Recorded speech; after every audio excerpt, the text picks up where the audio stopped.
This is the Norris Group's Real Estate Investor Radio Show, the award-winning show dedicated to thought leaders shaping the real estate industry and local experts revealing their insider tips to succeed in an ever-changing real estate market. Hosted by author, investor, and hard money lender, Bruce Norris. Hi, this is Bruce Norris. Thanks for joining us. Once again, we have Jordan Levine with us. Yeah, that was one thing that was really interesting. In 1974, when inflation started to really kick in, we had like a plumber making $750, and then 8 years later, he was making 15. Right. So that was a headwind. Affordability is going to go down because of interest rate hikes, but that wage increase kept on fighting that journey, right, to not make it as bad as it could have been. Absolutely. Yeah. And I think that's the kind of recipe for success, right? As you get incomes growing a little bit faster and you maintain a really strong, robust economy, you add new supply, both in terms of, helping people who want to sell their homes, sell them, and also making sure that we're filling the future pipeline full of lots of new homes, that we can sell down the road. And that's how you get, steady and, consistent kind of low single digit price growth, but still get, create a lot of good jobs in the meantime and get those incomes going. Normally, when we get to a 17% affordability, the next 2 years see a big difference in the volume of sales. Yeah. Also the inventory growing. Yeah. But one of the participants this time, and we already talked about it, is the builder. Instead of having 150,000 homes built at the peak year. Yeah. And they did it at a bad time, to where they start off with auctions and, take out the equity that somebody thought they had. That is not going to happen this time. Yeah. Yeah. No, I don't think it's going to be new supply to the rescue, but I think we need to get really serious about it, not just as a real estate profession and, people who are kind of deeply enmeshed in all the nuance of development and all that stuff. But I think just as an economy, again, if you think about the kind of wage pressures, the inflation, all of that stuff, if you talk to businesses now, USC did a great, I think it was the USC Dornbush, but they did a survey of businesses talking about, what are the biggest challenges to your business? And, it wasn't California's tax climate, or it wasn't at least number one, right? Or the hostility to business. Those things are all, evergreen, and we know about those things, and we're certainly, it's now May, so we just did our taxes and we know how painful that is. But, the biggest thing they were talking about was a lack of workers, that they can't offer a wage that equates to a quality of life that makes these jobs attractive. And if you look at the out-migration data, even though it's a small number in the context of a 40 million person state, it's only a couple 100,000 people a year, but it is net out, consistently.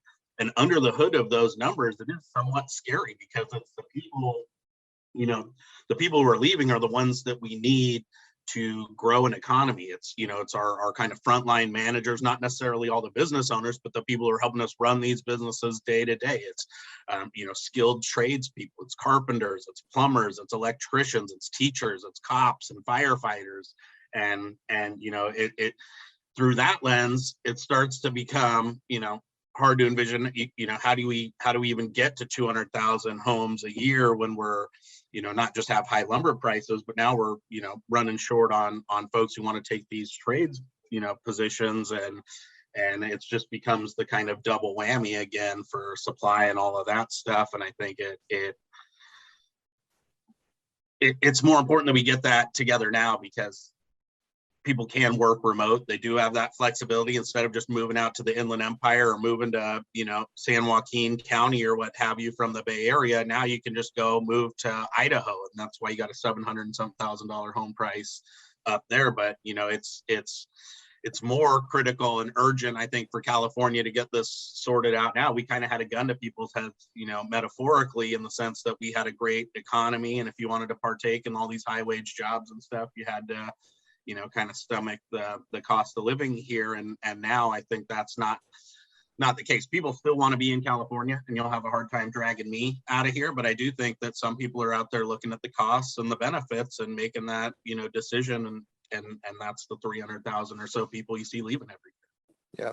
Jordan, is density going to beat these builders, yeah, they can put 300 homes or 900 units. Right. When the building density, is that going to, be, going to take the day at the end of the day? Because even if you wanted to build, like, where's the dirt? Yeah. Like in Orange County, there's none, right? There's actually a lot of developable land. Even if you look in LA, there's places to build. They have a big spreadsheet on the LA planning website, and it has, all the kind of lots and their planning status and what's, the existing use and things like that. I mean, there's places that we can build. I do think that we'll continue to see more density. And I think, multifamily developers and things like that are responding to that same supply and demand thing that we already talked about, where there's so many more bodies and not enough homes to put them in. And that means rental properties going to be attractive too, right? But I think we can get, density is kind of a dirty word in the nomenclature, I guess, lately, but there's all different kinds of ways to do density. I'm trying to write a paper right now, called Roadmap to 2 million. But I think there's a way that you can get a significant number, whether it's 2 million or whatever the number ends up being, in ways that aren't as intrusive. I think even if you just we have 6 million owner occupied single family units in California. Even if just 2% of those put in an ADU, right? That's already a year's worth of housing production right there. And we've left 98% of the housing stock unchanged, right? If we get, a couple of row homes on the corner of a single family neighborhood, not a big 10-story skyscraper, but just, 3 row homes, 4 row homes, right, on top of our annual production. I mean, you're talking about over 5-10 years, that's a couple 100,000 units. So I think you can increment your way up to a meaningful number with an all of the above approach that doesn't, mean that all of our neighborhoods are, kind of filled with skyscrapers. With everything that's a holdup to penciling a lot of the times, is it gonna be able to catch up in time, or is it just gonna take a while because of? Yeah, well, I mean, we've got a big hole to climb out of in terms of housing supply, right? I think even some of the conservative estimates, I think the governor even said when he got elected, he wanted 3.5 million units. He's downscaled that now to 2 million. But I think even, that's a lower bound. We have a long way to go, but, the reality is if we keep, adding jobs at the pace we add and we keep building at a third the level we did 3 decades ago, you can't expect prices to go down. I think, what you can expect is just a continuing kind of hollowing out of the middle, right? Where you're going to have this kind of landed, cohort of hyper wealthy individuals, and then like a service sector economy here kind of catering to all the personal care needs and gardening and all of that stuff that goes along with it, and not the kind of solid growing middle class that we've been known for kind of, I joke about my dad, but he didn't even graduate high school and he had a great life because he bought that house for $35,000, had a couple $100 a month payment, right, at his 12%, and was wondering how the heck he was ever going to make the $300 a month, right? But guys like that, if you did it and you got that home, you scrapped your way into making that $300 a month payment, then you have a kid who can go out and become a spreadsheet nerd and do stuff like this, and that's kind of, it's good for the realtors and it's good for the real estate profession to have adequate housing supply, but it's also just good for a state because that's the quid pro quo, right? Is that you come here and you work in these killer jobs, and then this is what we can kind of give you on the back end as a life that leads to, not just more wealth for you and kind of quality of life and all that, but it leads to generations down the road to get us to this hyper strong economy with all these smart innovators that we have today. We want to keep that going, and to do that, we got to be able to deliver on that American dream. So, on inflation in the 70s and inflation that we're facing now, how is this one different? And will it be much shorter in duration? Yes, I do still think it's shorter in duration. Like I said, there's a huge supply chain element, right, of this, because you had a kind of on the one hand, on the other hand, economy coming into this, right? There was people at the high end of the wage spectrum who could work remotely, the spreadsheet nerds like me who can just continue working and no longer drive to the office, paying for parking and gas and all that. stimulus money coming in, whether you asked for it or not, or whether you fell on hard times or not. Those Right. people are out spending, right? I'm not going out anywhere. I'm not going to eat. The restaurants are all closed. So I'm going to buy stuff, and, I'm going to buy a better TV. I'm going to remodel my house. I'm going to get a better, whatever. And so you had this kind of, surge in demand from one segment of the economy that was pretty much unaffected from the crisis. And then at the same time, you had factories shutting down, you had sawmills that couldn't keep up with the lumber demand and all of that stuff. And so there was a kind of one-time kind of surge in inflation just from that perfect storm of of increasing demand and decimating the supply chain at the same time. Now we're starting to get the wage growth and stuff going to kind of replace that. And I do think we'll see still persistent inflation into next year, or at least through the second half of this year, because there's still that big gap between labor supply and labor demand that's pushing those wages up. But presumably, though, it's those, people have bills to pay. So at some point, people will go back to work, and that labor force participation rate will increase, and I think alleviate some of that pressure. A lot of the stuff in the 70s was stuff that was out of our control, right? We didn't, with all the kind of oil price wars Right. and all of that stuff going on. I mean, this is mostly a function of just the cyclical nature of our own internal economy and just kind of temporal, gaps between those supply and demand things that, the market mechanism is still alive and well. So if there's a labor shortage and wages go up, that brings workers back into the labor force. And I think that kind of Econ 101 market dynamic still alive and well. And so I think that it will be transitory, especially if the Fed keeps on jacking up rates, right? That will discourage people from going out and borrowing or putting new TVs on their credit cards and that kind of stuff. Okay, so let's play that out a little bit. If they continue to be aggressive, if we're already at, say, 17% affordability at 5%, then you're pushing below a number that historically you can't get to without a phony loan market. So it seems like that if you're doing an equation that that has to come out of median price at some point, because the payment's not a bearable thing, or you just don't have the volume, because you don't have the volume of buyers, but you also don't have the presentation of tons of inventory, because I got all these people saying, I'm not selling my house because it's got a 2% mortgage on it. Right. And the builders didn't overbuild. So it just might be a very interesting year or two. Yeah, I think best case, it comes out of price growth. And I think worst case, it comes out of prices themselves, right? So like that's the ideal, is where you can get price growth to stop going up at 12% and get it something lower than incomes.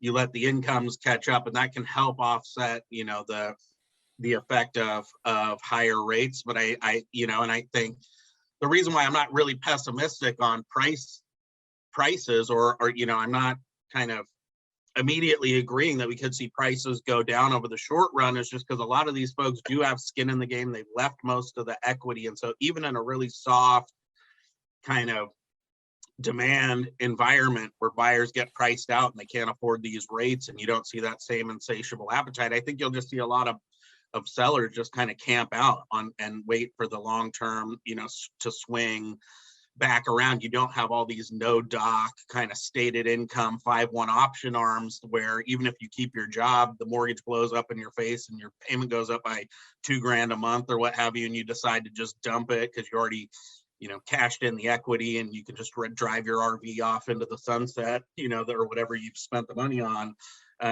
We don't have that kind of a lending environment this time. And so, people will probably, and I think, look at hindsight's 2020, but even in San Francisco, every time I go give a speech up there, it's like prices, like you said, went from 500 and something to just under $1 million, I think, by the height of it in 2006-07. And then they plunged, and all these people threw the keys back to the bank and foreclosed. And you look at where San Francisco's median price is now, Yeah, 2.5 million or some crazy number. Right. You hung on, and that would have been the best decision of your life. So, yeah. Well, what's probably different this time and much healthier is the foreclosure percentage that will come into the market. absolutely. I feel that that's a key factor into price damage. Yeah, totally. And, it's not just the better borrowing. We had better loans and better underwriting and more money down and all of that kind of good, healthy kind of mortgage market dynamic going on. But the other thing is that even when people got into trouble this time, and the MBA puts out a forbearance report, and they survey, I think, like 80% of the market or something in terms of servicers. And if you look at those numbers, they're really encouraging too from the standpoint of foreclosures, because banks are on board with helping people stay in their homes this time, right? There's been all kinds of ways that have been worked out. You've got a lot of folks who've taken missed payments and added it just to the end of the loan. You have some that amortized it in, or did a new rate and term and stretched it out over a new 30-year term, probably a lower interest rate even, and maybe even ended up saving money on their monthly payment. You've got a lot of loan modifications where the point being is that there's no like 15-month balloon payment where you got to come up with 20 grand and all of that kind of stuff, right? Assuming you get your job back, and the jobs numbers show that most people have gotten back to work, not all, but a lot. Then that really helps out from the standpoint of kind of systemic risk and incentive to foreclose, right? You just pick up where you left off on your monthly payment. You're kind of back on track again, and that will help enormously. Plus the home equity, right? You don't throw the keys back to the bank on a home that's worth more than what you paid for it. A lot more, yeah. Right. So well, the price damage usually comes when it lands into the REO world. Mm. So you can have a trustee sale, but if it gets bought by a third-party bidder, then that's not a consequence to the market. It doesn't become a comp. Yep. It becomes a buy and hold, or it becomes another retail sale after it gets fixed up or improved. Right. So that's a whole different world. But yeah, there's a lot of safeguards in place this time. The low interest rate loans, the honesty of actually, qualifying for the loan. Right. But it seems like we learned and we didn't touch the equity near as much. Yeah, no, I think, back then we were really using the home equity as just the line of credit, right? And you were just out shopping. And I mean, it was one of those things where, and actually one of the reasons I think why I got this job is because, I used to work for another company, and we were seeing the price to income ratios getting all out of whack. And, the borrowing and the home, cash out refi numbers were just absolutely through the roof. So it was like you weren't qualified to get the home in the first place, but you still got it, and then you cashed out all the equity. And it's like it didn't take a mathematician to kind of add that up to risk of foreclosure, right? And so again, this time around, people were much more diligent. In fact, even on the rental side, like housing just in general was such a priority that we California, even with our prices, and even though we went, so much harder, faster, for longer on the pandemic stuff, we actually have more of our mortgages current than I think like 45 other states in the nation. We're in like the top 5 in terms of current mortgages. And actually, similarly on the rental side, right, is that people actually prioritize still paying rent and over like missing car or credit card payments and things like that. I think it kind of is unique to the nature of this crisis, where our homes were more important to us than ever, right? Like if you're stuck at home for 2 years, then the one thing you don't want to screw up is your home situation. And you're like, you can come repo my car or whatever, right? But I need this place to live real bad. And I think you see that in the numbers too. And I think that helps as well, right? It's just we have more people who stayed on track for housing too. I think the lenders obviously learned a lesson. Maybe the rules reined them in, but when affordability got to 12 or 13%, I was shocked, because that was not the history of California. Right. And so I thought, okay, there must be a missing part that I don't know. And I hadn't borrowed money in years, so I didn't really understand. So we interviewed a lender in front of an audience, and I opened up with this question. I said, stated income loans, where does the stated income number come from? And without batting an eye, she said, "Oh, we just make it up." And there was a pause of like 10 seconds as I absorbed what she just said, that every loan created is fraudulent and we don't care. And I even state that publicly. And I just went, I don't think I need to ask any more questions. I didn't. You're like, I got it. I Okay, get it. I get where these 10-to-1 home prices are coming from. Right. And then I realized, wow. But the lenders also, I mean, when they were foreclosing, they didn't get it either because we're, pretty well known as a property buyer. So Right. we would get calls from the REO agents. Okay, are you going to be in this cycle? Yeah, great. So they'd foreclose on something that with a 360 loan and they put it Yeah. up for 295. Yeah. Ultimately to get 75. And when they started getting 75, you had delinquency chart still going, escalating constantly. And all of a sudden the foreclosure chart started to decline. So they realized we can't foreclose on this stuff. We're going to get 20 cents on the dollar. Right. Yeah. So I think they learned. Yeah, didn't do themselves any favors by just going, hey, you're on your own and there's no, and then people were like, okay, I'm on my own. Well, so are you, and there's the keys and good luck with it, right? And everybody kind of ended up taking it on the chin. I think we did really fundamentally realize that we are all in it together, right? Borrowers, lenders, I mean, anybody who's in the market is affected. So it makes sense. Why? Let me just finish, Joey, before you go. What also was very impactful is when the lender inventory dominates the MLS, Right. it dominates the appraisal world, and they cannot make a sensible decision. They have to look at all the comps. Well, in Riverside, 8 out of 10 comps were a vacant REO with no kitchen, basically. Yep. And so when we would go to fix a house, 2 years ago it's 365. We'd buy it for 65, put 20 grand in it to make it really nice, put it up for sale at 125, have 25 offers in a couple days, Right. and then the appraisal come in at 90. So the appraisal world had no choice but to look at the dominant comp, and they destroyed the industry. I mean, not only did they create foreclosure losses, but they created the likelihood of more because Right. there was no realistic value. Yeah, it There was a was- self-fulfilling prophecy. Yeah, it was the REO price was the number. Yep. And so I think they learned, okay, let's don't do that. We'd be far better off instead of foreclosing on 6% of the world and making it 80% of what's for sale, then let's be patient. Yeah. Yeah, no, absolutely. I mean, it was funny because back then we were always reading articles like, will banks dump their shadow inventory of REO? Yeah. I was like, dude, are you guys looking at the numbers? I was like, they're dumping REOs like crazy. I was like, I don't.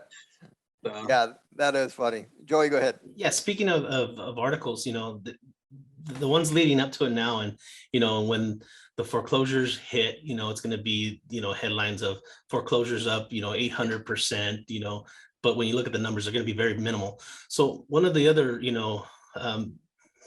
things that people talk about, I was kind of wondering, and Bruce just mentioned it, vacant homes. How does CAR and you take that into account? Is it minimal? Is it non-existent? Or does it actually affect some of the charts that you guys put out?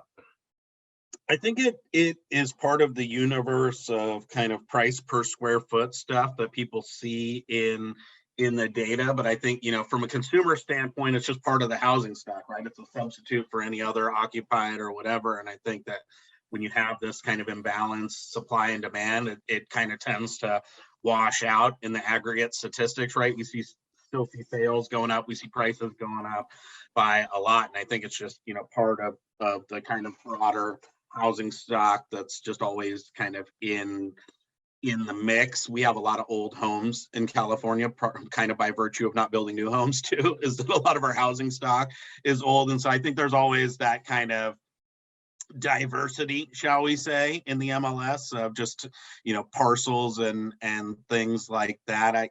Housing vacancy is still really low in California. So I don't get the sense that it's kind of dominating one way or the other in the MLS data. But I do think it's there, but I just think we always have a pretty diverse group of homes in the MLS anyway. I don't, I'm in Florida now. I live in Florida and we, selling homes in Florida. And so I just wanted to ask, what percentage of California's buyers are cash buyers, do you think? I think we did an all cash number. I think we only looked at investors though. I'd Oh, have to yeah. go back and look at the owner occupants. It wasn't very high though. I think, even on the investor side, there was still, I think it was like, 4 out of 5 were still financing some of it, right? There was about Okay. 17-18% investors putting all cash. We did see buyers use all cash, but what's funny is it's hard to measure the all cash, right? Because sometimes people, all cash means I got the money from mom and dad and, did an all cash offer and then went out and refied Yeah. first day and things like that. So, Yeah. but Okay. we saw a lot of people putting 20% down. That was the dominant share. A lot of these high down payment, long-term renters, as much as, I think I still read about all cash, but actually, you only want to use as much of your cash as you need to get your offer accepted. I think in this kind of market environment and rates so low, right, is like you want to use as much of other people's money as you can, but just using more of your own cash becomes a tactic to stand out from the crowd as a buyer. Well, I mean, the last time we had a home for sale in Florida, which was not very long ago, within 6 hours, we had 11 offers, 10 of them Mhm. all cash, and Yeah. for a price that was 15% higher than asking. So if you're a Right. finance buyer, you're getting taken out 10-1 with cash offers. So it's hard to get a yes. Yeah, absolutely. And, like the FHA and the VA loans, right? That's where a lot of the first time home buyers come from. And if you got a 3.5% down, right, and you got all these extra hoops that you got to jump through for the FHA to be happy with the loan and just more potential, areas where the deal could fall apart and whatnot. And you got somebody Right. there with a bag full of money, it disadvantages. That being said, though, I think there's still FHA and VA loans getting closed. It's a pretty small share of the market, but there's still people getting in with 3.5 and 0% down. One of my good friends in the organization or in, organized real estate, Sabrina Brown, she works with first time buyers almost exclusively and vets and stuff like that. And she still gets them in, but she just says, look, we're going to have to make, 5 gazillion offers and we're going to have to look at every single one. And it's going to take a while, but we can get it done. And, but they're that. And I think, again, when you commoditize the housing market, right, it's the people who are on the margins that are the ones that bear the brunt of it. If you got millions of dollars in the bank and you're worried about higher rates and inflation in the future, then it still makes sense for you to, go 15 grand above asking price because it's, what I mean, get in while the getting's good kind of a mentality out there. So. George? Bruce, can I ask, you've interviewed a lot of people that, have land on a different side of inflation, deflation. Jordan, with all these jobs not being filled, how long before it gets innovated past? We're like, okay, we're look for a different solution and use technology or innovation to fix it. Yeah, no, I think that you're already seeing that. Like that was already a motivation even before inflation, right? Was how do we get these, pesky workers out of our hair kind of a thing. And what can we do with computers and robots and all of that kind of stuff. And I think this only fuels that drive to innovate, right? And things like that. The flip side is you need someone to develop the robot in the first place. So I think for that side of it, right, then, we're still going to have a lot of high tech demand and doing stuff like that. But I think there's all new modes of business and, door dashing and all this stuff that, and kind of automated delivery services and all of that, where, that will play a role in the labor supply and demand dynamic going forward. And we've already seen a lot of people, have their jobs outmoded and things like that, right? And I think that will only continue. The question is, how do we retool folks or get folks to want to take up other professions and things like that? And I think that's where, it's kind of a policy challenge for those congressional people and the White House or whoever to make sure that we're taking care of the people who are left behind. Innovation is ultimately a good thing. We just got to take care of the people. No one would say we should still be cruising around in the horse cart and buggy, right? But you got to make sure that the horse cart and buggy people have some other outlet to not be on the dole. So That process is inherently deflationary though. yeah, definitely. Okay. So that's we have the short-term inflation problem. Do you think we have a long-term that's more deflationary than inflationary? Very long term, yes, probably like, past when we're alive and whatever. But, I think that, and that people talk about like universal basic income and stuff Right. like that, because if, how do people feed themselves if robots are doing all the work, right? Then there's got to be some kind of a new, and I do think, there's a great book called Humans Are Underrated, right? And it talks about like all of the kind of stuff that humans will still need to do, but it's all of the stuff that like, kind of working with people and, being empathetic and whatever, and being able to really understand and be strategic and things like that. And I do think it behooves everyone to start moving in that direction, because we're not going to need people to just like be punching keys and whatever. It's like we can scan license plates and just, all of that stuff. So Didn't Bill Gates talk about like charging robots Social Security taxes? Yeah, and... that's right. there you go. Yeah. That's funny. There's a good book you might want to read called The Price of Tomorrow. Mm. And that has to do with tech taking, lowering costs of things and having it be deflationary. So yeah, totally. good book. All right, Jordan, once again, I've enjoyed the heck out of it. Thank you so much for having me. It's always a pleasure. I learn more from you than I ever do wherever else I go. So I appreciate it. Oh man, I appreciate that very much. For more information on hard money loans and upcoming events with the Norris Group, check out thenorrisgroup.com. For information on passive investing with trust deeds, visit tngtrustdeeds.com. The Norris Group originates and services loans in California and Florida under California DRE License 012-19911, Florida Mortgage Lender License 1577, and NMLS License 1623669. For more information on hard money lending, go to thenorrisgroup.com and click the Hard Money tab.